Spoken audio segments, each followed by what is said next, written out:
life?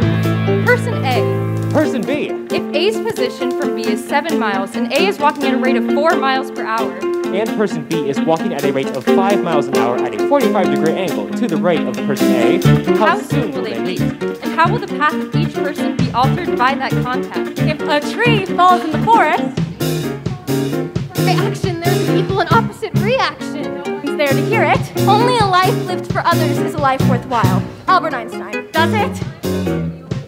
What you say bounces off me and sticks to you. I exist only if observed. I am nothing without you.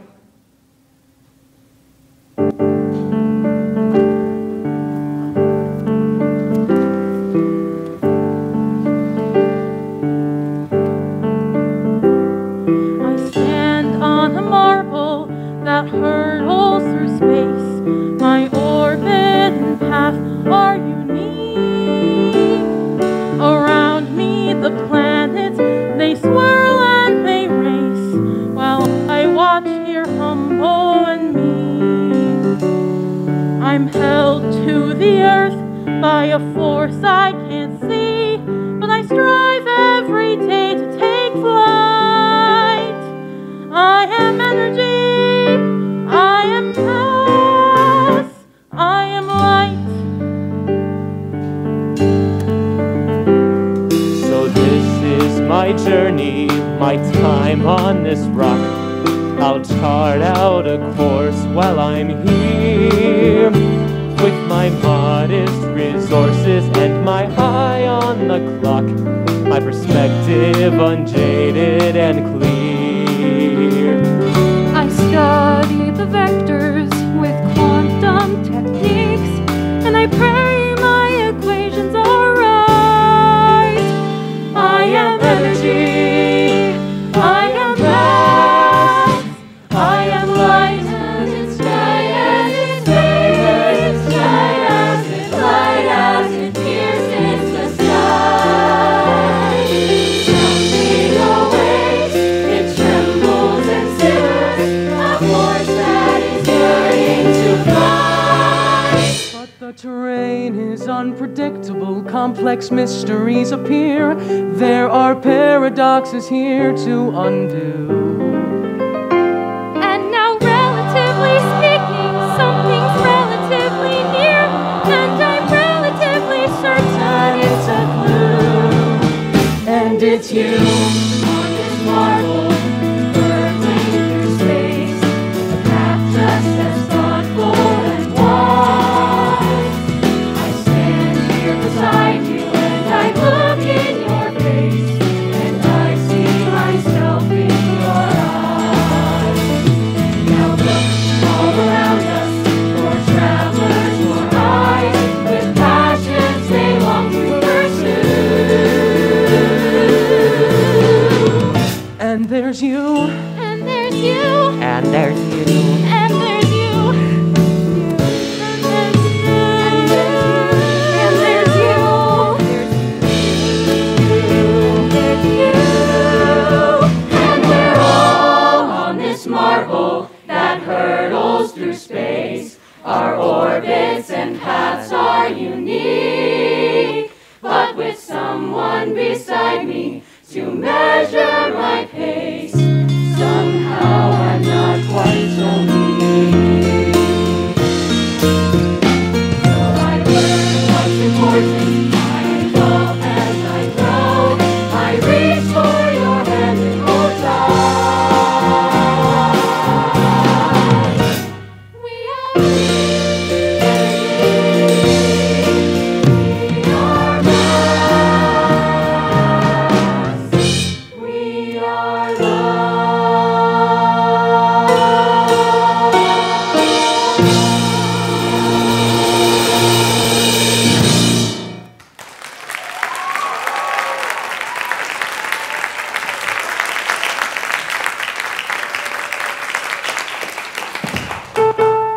Good evening, Dr. O'Hara. I'm glad you could make it. I know it's frustrating getting to Midtown at this time of day. The Uptown NR is a pain, not to mention the rain, but thank you for coming thing to say.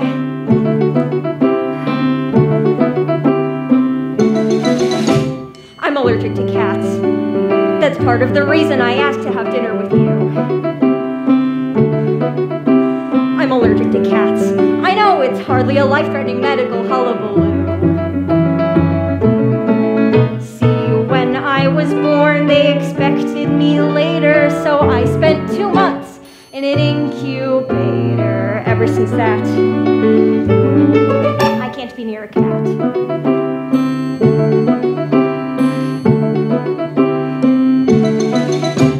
I could tell by your smirk. You think this is silly and borderline phobic, perhaps. But this innocent quirk could cause such a violent reaction my lung could collapse. So bear with me, sir, this is nothing sordid. Your patience, I promise, will be rewarded. I'm really not bats, just allergic to cats. But Julie loves cats. As you know, they're her passion and joy. She knits them wool sweaters and crochets them hats. For their birthday, she sews them their own special toy. There's Meowser, Miss Mew, Cookie Puss, Alexander. Her couch is a playground of pee and dander. Ugh, so I cough and I wheeze, pop a fistful of Claritin D's, try to hide before anyone sees. I'm allergic to cats.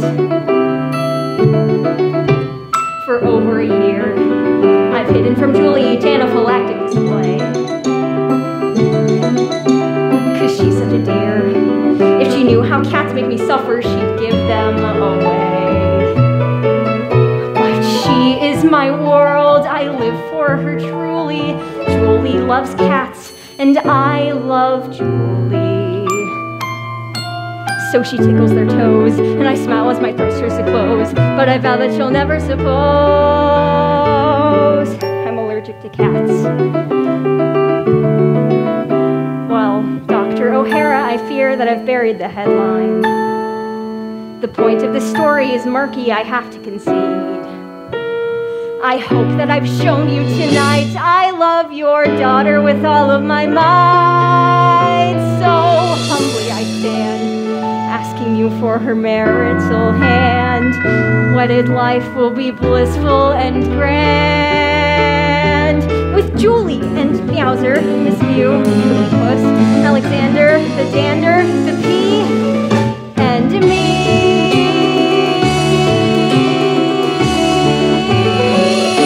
Achoo!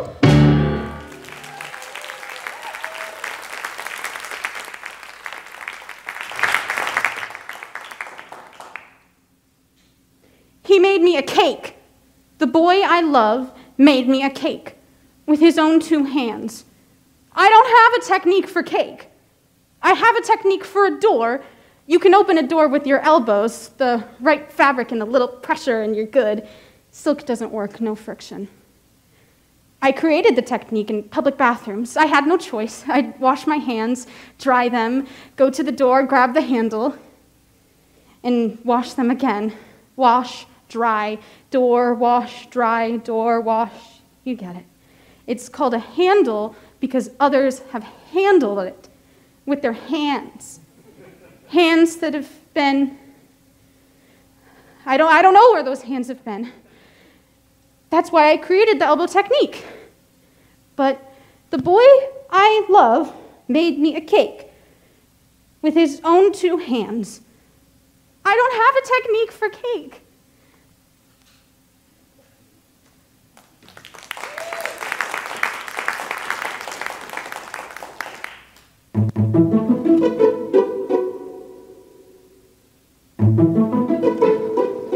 The ratio of the circumference of a circle to its diameter is known as pi. Pi equals 3.14. If I bring her 1 red rose, she will dance with me till dawn. If I bring her 1 red rose, I will hold her in my arms. If I bring her 1 red rose. Bah. Roses are foolish, dancing's a bore. Love is a concept that wise men ignore. Numbers are perfect like pi equals 3.14. Dreams are unstable, awaken, they're gone. An unscientific phenomenon. Numbers are certain, like pi is 3.14. 1. Some things you count on, like pi is 3.141.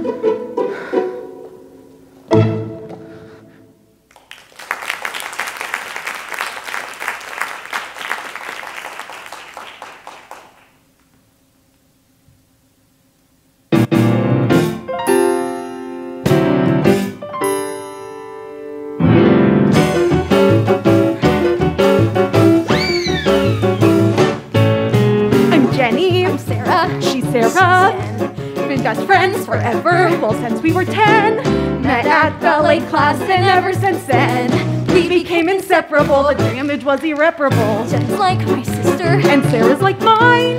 Friends till the end of the line. Had nothing much in common, loved horses, Loved shoes, we were attached at the hip. Jen was like a goddess, my mentor and muse. She was a nerd and a drip. But we would be together every hour of the day. People would see us and say, it's Jenny and Sarah, two peas in a pod. Well, if one pea was perfect And one pea was odd. First string and spare on the volleyball squad. Happy and gregarious. My thrills were just vicarious. Ooh, she'd point the spotlight. She'd bask in the shine. Friends till the end of the line. My skin was just like porcelain. Hers was all zits. My pores were perpetually blocked. I developed early. She had no tits. My cupboard was woefully stocked. Why would I be seen with such a social refugee? 'Cause you always looked good next to me. That's right. So we were Jenny And Sarah, a vulgar display. the queen of the prom. And her weird protege, I starred. I ran lights in the school cabaret. I mean, have you heard Sarah sing? Good golly, it's embarrassing. We were contrary forces who somehow combined. Friends till the end of the line. Then something crazy happened right after 12th grade. That summer I blossomed and bloomed. I stepped into the spotlight after years in the shade, and a beautiful swan was exhumed. Meanwhile, I was working at the local Dairy Queen and ballooned up to a plus size 16. Jenny. 18.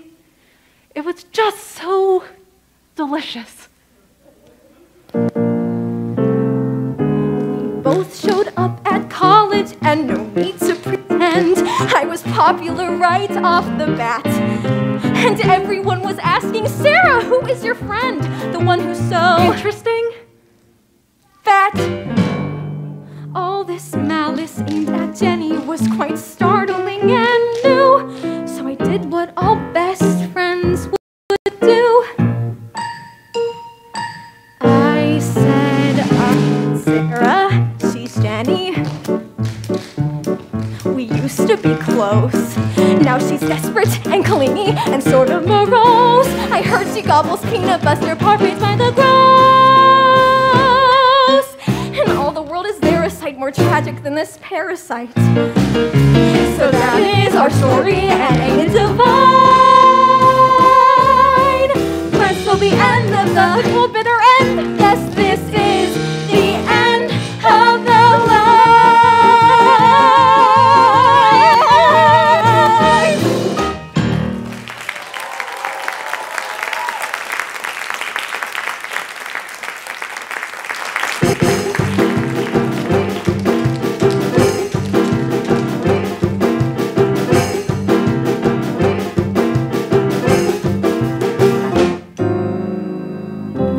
Person A leaves at age 18, walking west against the rotation of the Earth at a rate of 3 miles per hour. If she continues in a straight line, how old will she be when she returns home? Person B leaves home at a rate of can't get out of here fast enough. How massive of a force does it take to change Person B's trajectory? Person C is standing still. If two equal but opposing forces are applied to Person C, one external and one internal, which one will he succumb to?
I'll stumble and make my mistakes. But it's time I made choices.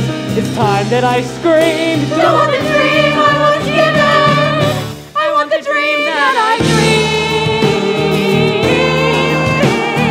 Great expectations, great expectations. Whoa. Great expectations, great expectations.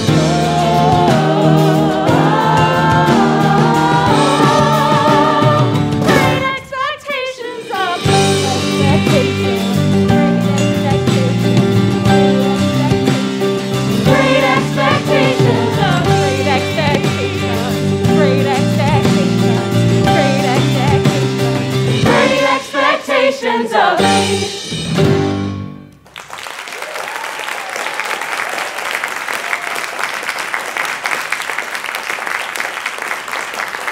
The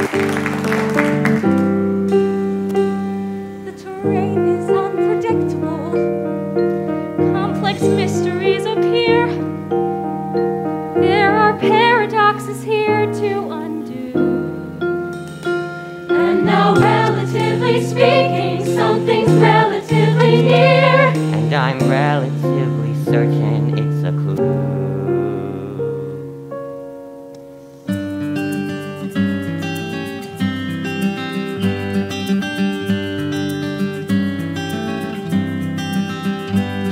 So you're cruising along at college, first semester winding down, and you're finally over first semester shock. Now the holidays are approaching, so it's back to your old town, back to solid ground, your family, your rock. Yeah, there's nothing like heading homeward to clear the mental fog. The photographs in your memory never blur. So you're thinking about your parents, your sister Beth and Spike, your dog. They're frozen in your head the way they were. 'Cause there's a footprint you left here, indelible and deep. It's the core of your identity, the principles you keep. Your footprint, your history, it's who you are. So you run to hug your parents, and Beth calls you a geek. And when you yell for Spike, your dad says, "Son, we had to put him down last week."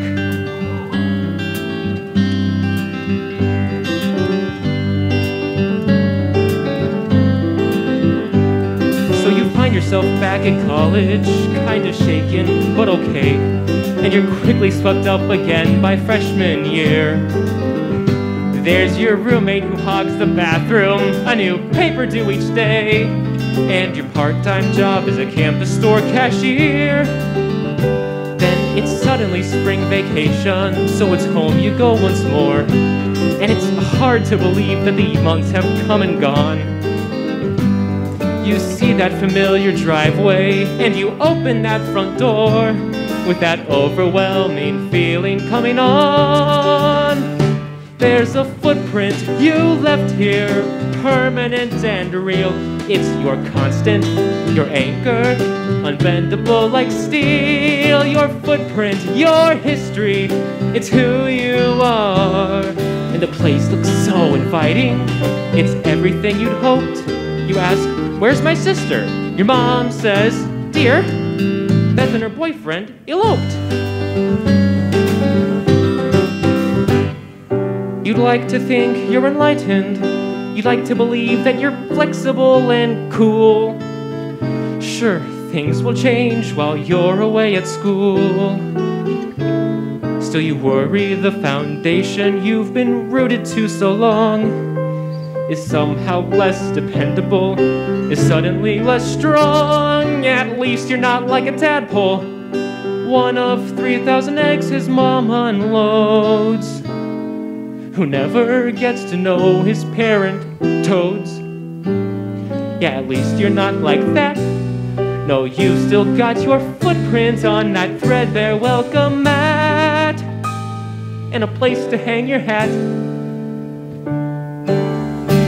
So your life hums along at college, and your worries slowly dim. Opportunities to go home become more rare.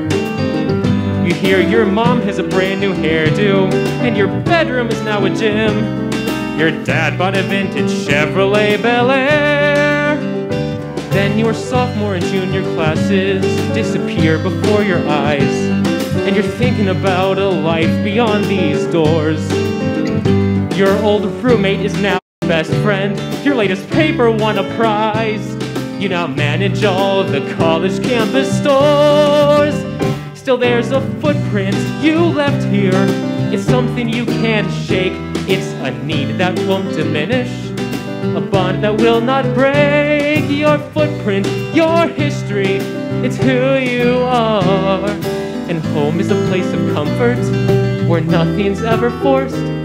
Then over dinner with your parents, they tell you they're getting divorced.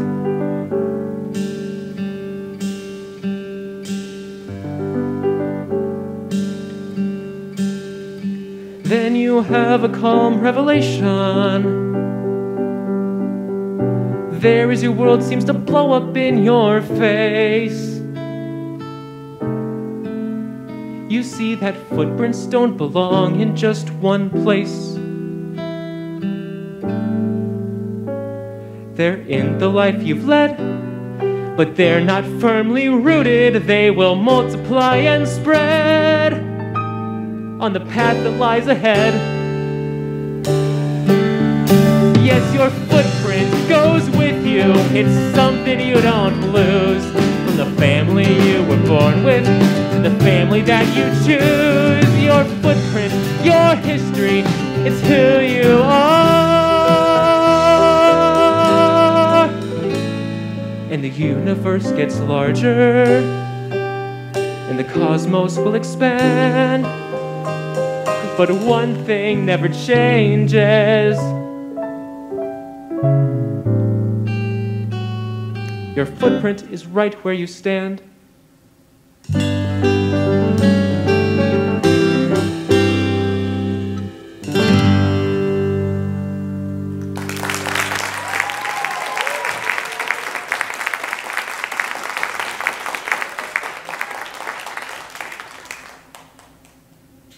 He made me a cake.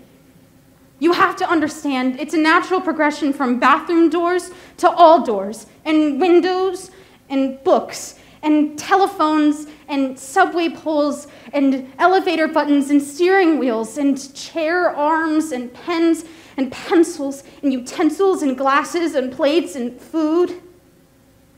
Oh God, food.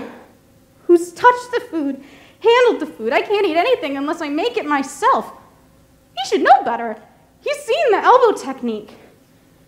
Still, the boy I love made me a cake with his own 2 hands. I don't have a technique for cake.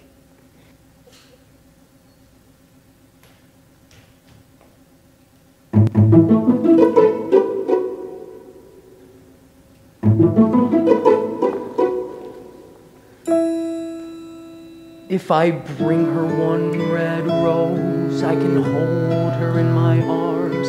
If I bring her one red rose, she will gaze into my eyes. If I bring her one red rose.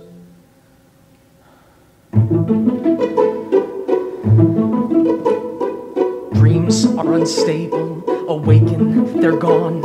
An unscientific phenomenon. Numbers are certain, like pi is 3.1415. Chaos and order can never combine. It's far too risky when lives intertwine. There's safety in numbers like 3.14159. Some things you count on, like 3.14159.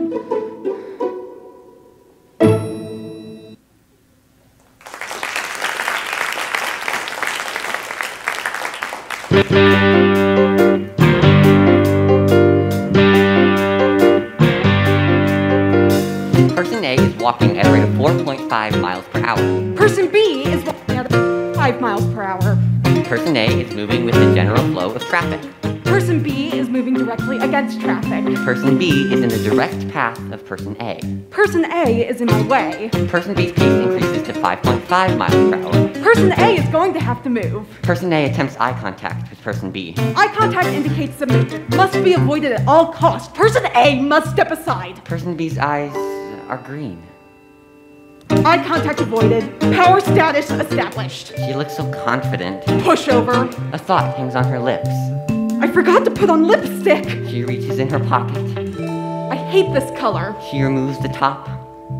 Cranberry kiss. Her pace quickens with the thump of my heart. Why do I even have this color? With delicate fingers, she lifts the red, moist stick to her lips. Applying lipstick on a crowded sidewalk. What could possibly go wrong? At this rate, Person A and Person B will make contact in 4 seconds. Out of my way, honey. I'll be a gentleman and step aside. Closing the gap, fella. But not too far. My arm and hers will gently brush. She'll turn with an apologetic glance. My fault, I'll say. the lipstick has fallen. We'll bend to pick it up, nose to nose. Allow me, I'll say. I'll lift the delicate silver cylinder from the concrete. I believe this is yours. Well, I hope it's not yours. She'll toss her hair. We'll laugh. Our fingers will touch.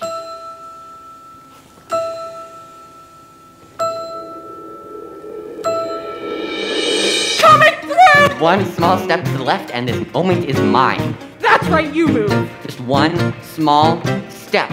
Damn, a post. It's me or the post, kid. It's her or the post. Gotta shift right. What are you doing? Collision imminent. Oh, get out of my way! I'm sorry. Damn it! I'm sorry, it's my fault. Asshole!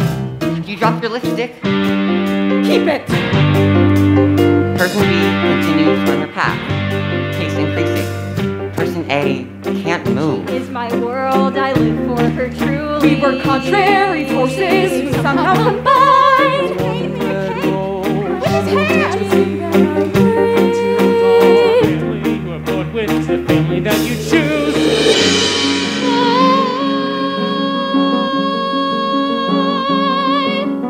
Never really liked apples, though heaven knows I tried. 'Cause it's just weird to hate apples, so for years and years I lied. I never really liked apples, it's not a choice per se. I don't know why, I guess that I was simply born this way.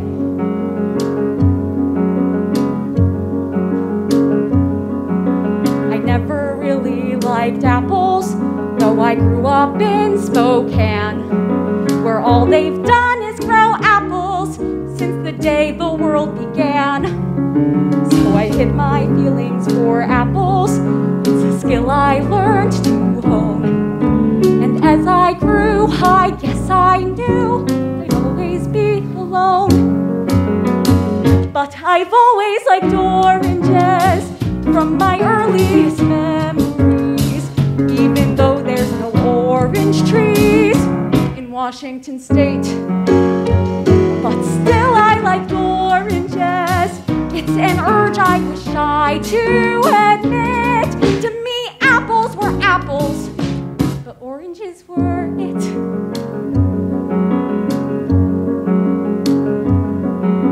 Well, I left home and the apples, I had passions to pursue. I started my own adventure and enrolled at NYU. I was shy and minded my business. Then I met Michelle one day. She seemed so nice, so I broke the ice and found the nerve to say, I've always liked oranges. Ah, what a strange conversation start. She said, girl, you're the strangest part. I like oranges too. We're two gals who like oranges, who were sent a clear message by fate. We don't have to like apples, oranges are great. That moment left quite an impression. That moment a light bulb went off.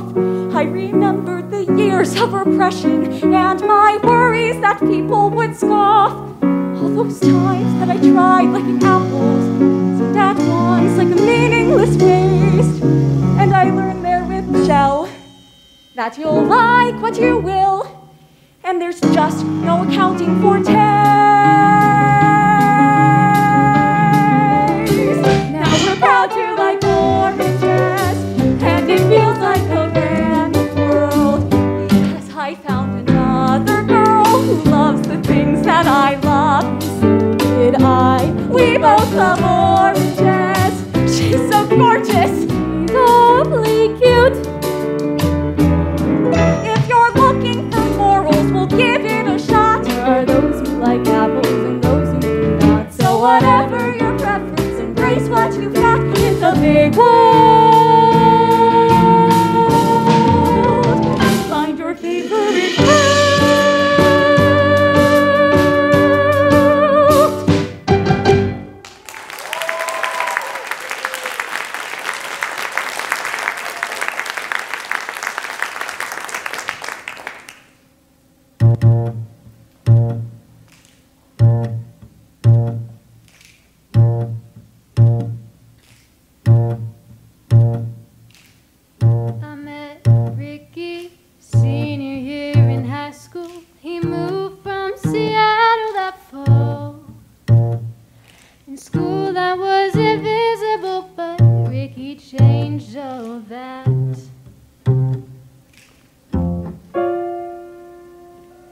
started dating, overstating when I say we were perfectly matched. In the classrooms and hallways, it was me and Ricky always permanently attached. And it was me and Ricky every lunch hour, holding hands in the cab. Me and Ricky mocking the teachers. You should have heard us laugh. Me and Ricky, hot and sticky, at the back of the bus. I knew if things got tricky for me and Ricky, we would always have us. Before Ricky, I'd never had a boyfriend. Gosh, just never saw me that way. So when Ricky set his eyes on me, well, I fell fast and hard. Wow, wow, wow, wow. If Ricky beckoned, I'd be there in a second. For him, I changed my wardrobe and hair. My friends, they were wary, found Ricky kinda scary. They were jealous, I'd swear. And it was me and Ricky, cutting classes, getting high in the john. Me and Ricky, stuck in detention, trying not to get on. Me and Ricky, grabbing a quickie round the back of the gym. There was panting and Frenching and needs that needed quenching. And Jesus, I needed him. People told me that Ricky was bad news. They said ditch him and run, run. Far too often good women throw their lives after men. Nothing without you. But Ricky told me that I was who he lived for. He said I was the one. And Ricky, he loved me. He said that he loved me. So I let him love me again and again and again and again and again and again.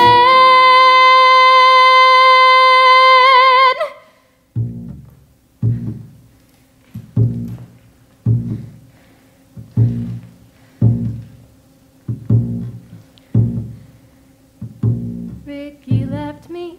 In fact, he left completely. I woke up one day, he was gone. Took my wallet, my laptop, my jewelry, my phone, and my dreams. To prove that he was here, Ricky left a souvenir, a little gift that can't be returned. For once I was clever,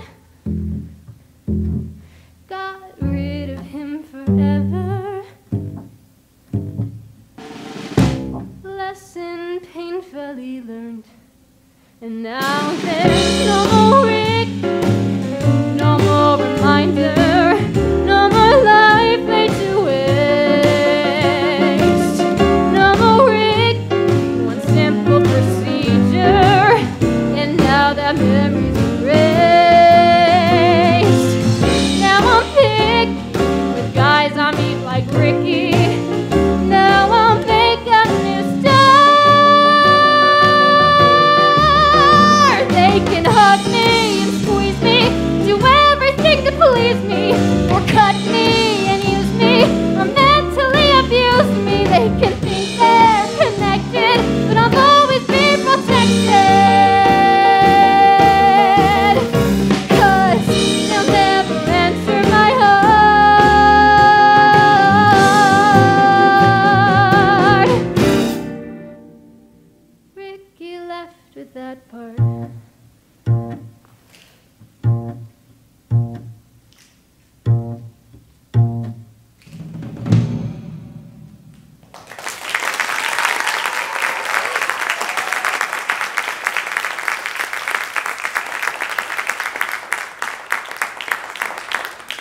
My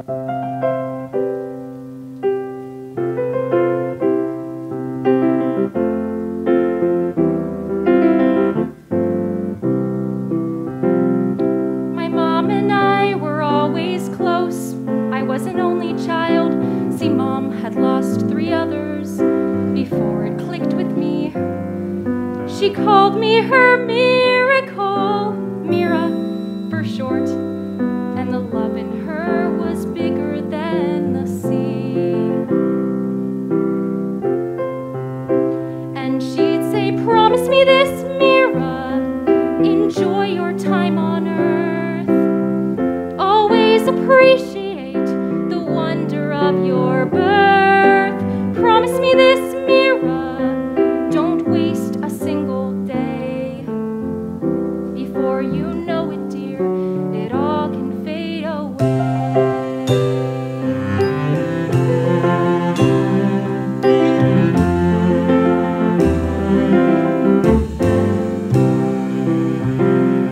We lived a meager life, but me, I didn't really care. When you're used to having nothing, you don't miss the things you lack. And Dad was a drinker, could not hold a job. Then one day he left and never came back. And Mom said, promise me this, Mira, don't ever make a fuss. Your father's journey is somewhere without us. Promise me this, Mira, don't ever miss his touch. It only means I get to love you twice as much. Mom saw no limitation of dreams for me, but she knew a good education would be the key. So I studied hard when I got lost. Mom encouraged me. Then in time I won a scholarship to the college of my choice. Mom was so proud of me, she burst at the seams. When she spoke, I heard the passion in her voice. She said, promise me this, Mira, don't ever look behind. You've got a chance right now, the future's yours to find. Promise me this, Mira, don't waste a single day. Before you know it, dear, it all could fade away.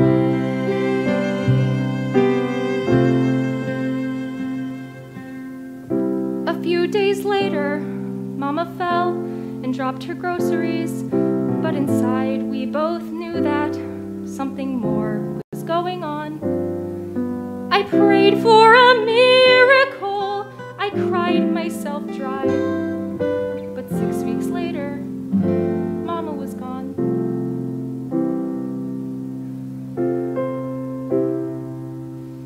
Now and then I think about the things that Mama missed, but instead of tears, my heart begins to stir. 'Cause she's the one who made me see that miracles exist. So I just smile and whisper this to her.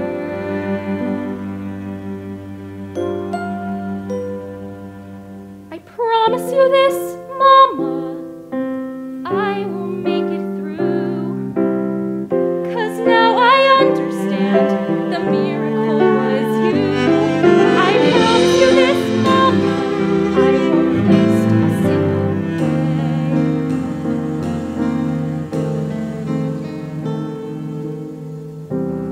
And my miracle will never fade away.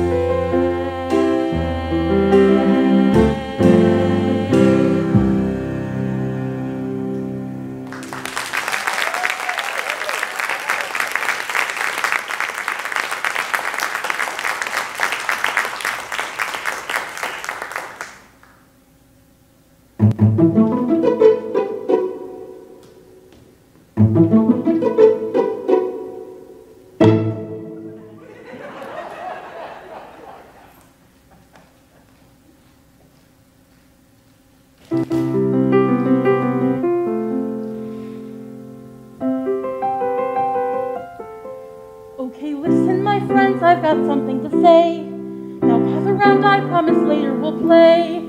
I have to explain, things will not be the way that they've been. Things are changing for good, and it's time that I filled you all in. You see, up until now, it's been only us five. But I think you all knew that this day would arrive. He's offered his heart to me, and for once I've chosen yes. I love him, but that doesn't mean I love you any less. You'll always be special to me. You'll always be my main obsession. You must understand our bond won't diminish at all. But for this plan to succeed, there must be the odd sacrifice and concession.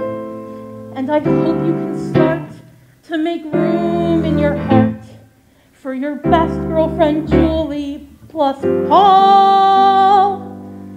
You might say that he's not exactly a prize with that nasally voice and those watery eyes. He runs from the room, holds his throat, and then cries in the yard. He's just sensitive, it's something you'll learn to just disregard. You say that friends always get left behind. It's the friends that get hurt and grow bitter. But in this case, my friends, I must say you're respectfully wrong.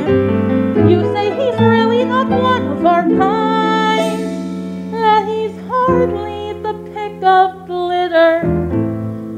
Hey, don't judge him like that. He's a real pussycat. Can't we all learn to just get along? He may sniffle a lot, he may break out in hives, but like it or not, he's now part of your lives. In spite of all obstacles, true love survives. Wait and see. This is foolish, I know. This is silly, it's true. But I guess what I'd like is a blessing from you, Alexander, Meowser, Cookie Puss, and Miss Mew. And we'll be one big happy family. You four and Paul, my fiancé.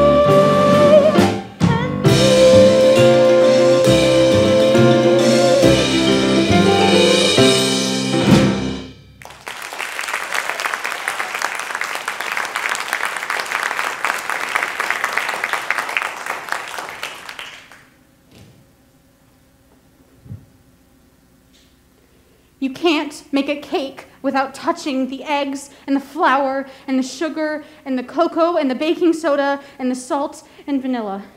He touched the whisk and the sifter or whatever.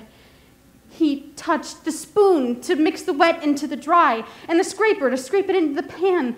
He touched the pan and the toothpick to prick it to see if it comes out clean. If he even used a toothpick, he touched everything. So much touching with his hands that have been, I have no control where his hands have been. His hands. His hands.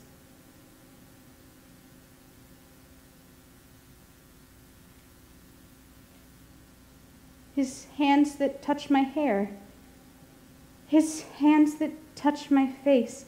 His soft hands, his warm hands. I know where his hands have been. They've been in my hands. I love his hands. I love him.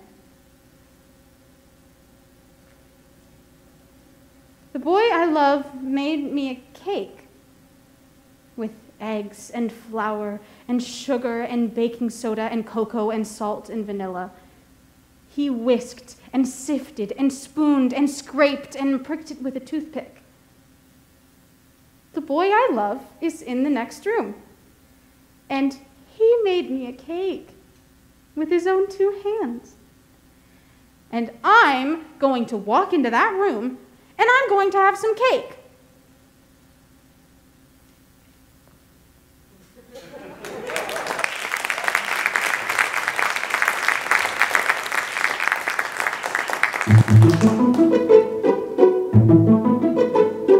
Love's an illusion, ineffable, blind.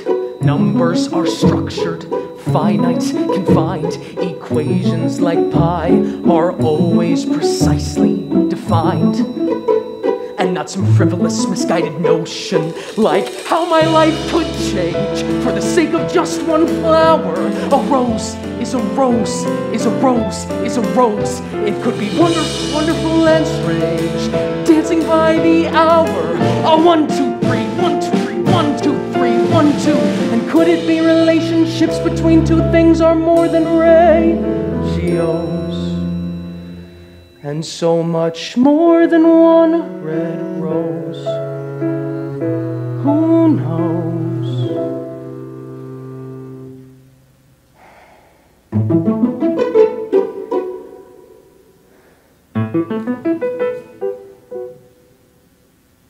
Numbers are solid, dependable, true. It's amazing what simple mathematics can do. A rose equals a dance, and a touch, and a smell, and a gaze, and the hope of something new. But pi is exactly 3.14159. 2, 6, 5, 3, 5, 8, 7, 6, 9, 5, 4, 8. If I bring her one red rose, it trembles and simmers. A force that is yearning to, That is yearning to fly.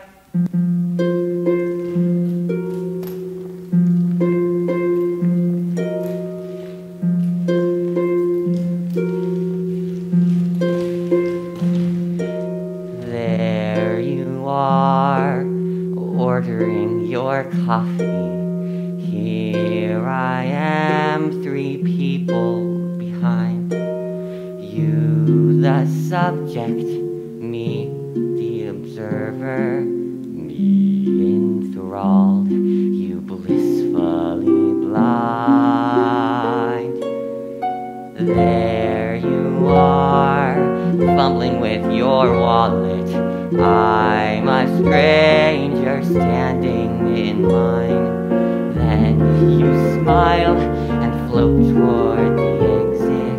Just like that, the room starts to shine. The moment comes, our moment near, and suddenly you disappear. Off to live your separate life you go. You changed me, but you will never know. There you are, sitting at the checking on stoplight. the time. I'm here too, one car to your right. There are merely inches and worlds in between us. You make something inside me ignite. Briefly there, briefly seen, Then naturally, the light turns green. you That iridescent leave. glow. And then somehow I'm different, but you will never know. You are perfect, to me you are perfect. I fill the blanks and I make you ideal. You're kind, you're gracious, loyal, tenacious. Why should I care if you're not really real? You pose no hazard, make no demands. You're someone who listens, supports, understands. You're someone who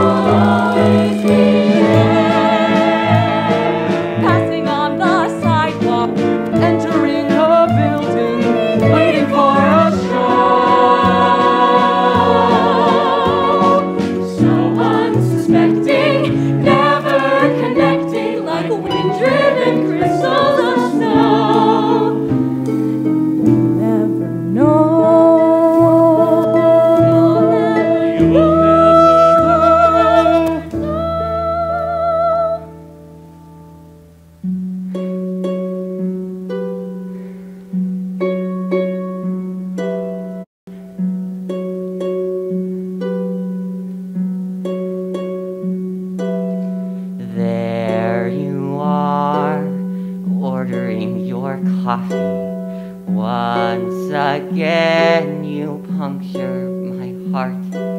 You still smiling, me still observing, still a gaping chasm apart. I gaze across the gray abyss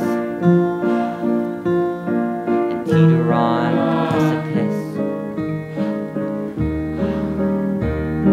I take the leap without a net below. You inspire me to finally say hello. Hi. Hi. Hey. Hi. How are you?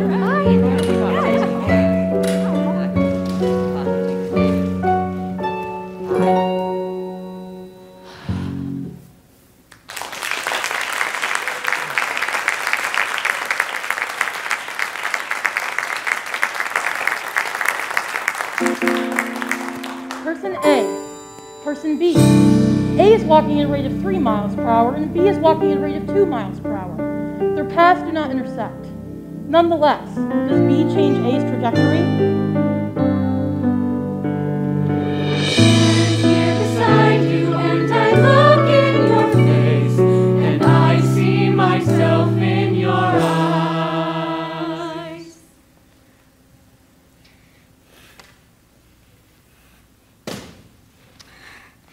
Hi. Sorry I'm late. I was at lunch and I got stuck in the bathroom behind this woman opening the door with her elbows. All right. Work your magic. Keep it simple. No French tips. I don't want to waste too much money on a blind date. Ow. Sorry about those cuticles. I'm so stressed about the state I've been chewing them like a dog. I don't know. Should I go? Should I not go? Don't give me that look. I know what you're thinking. Here she goes again. But this one's different. This one's a physics major. Or is it math? Well, it's something smart. I haven't told him what. A physics major.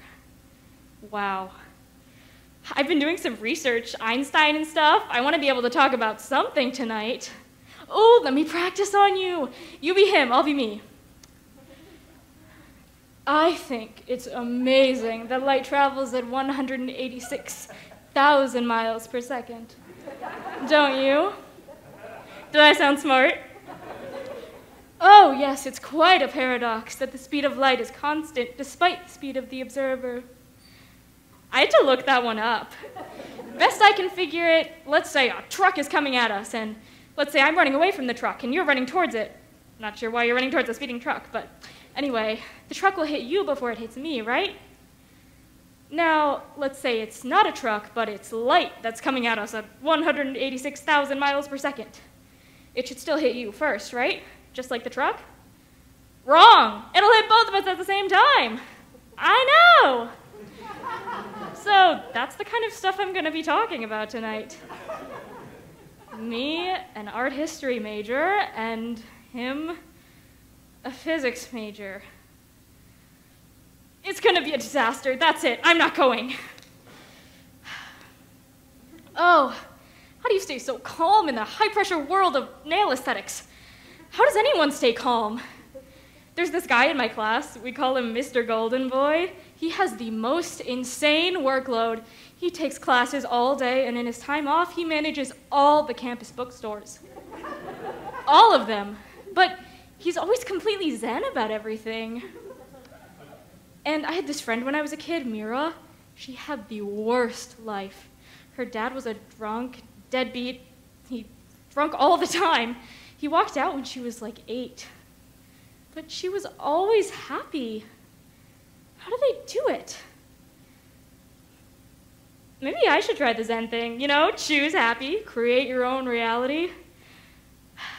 This date will be fine. And if it sucks like all the others, this too shall pass.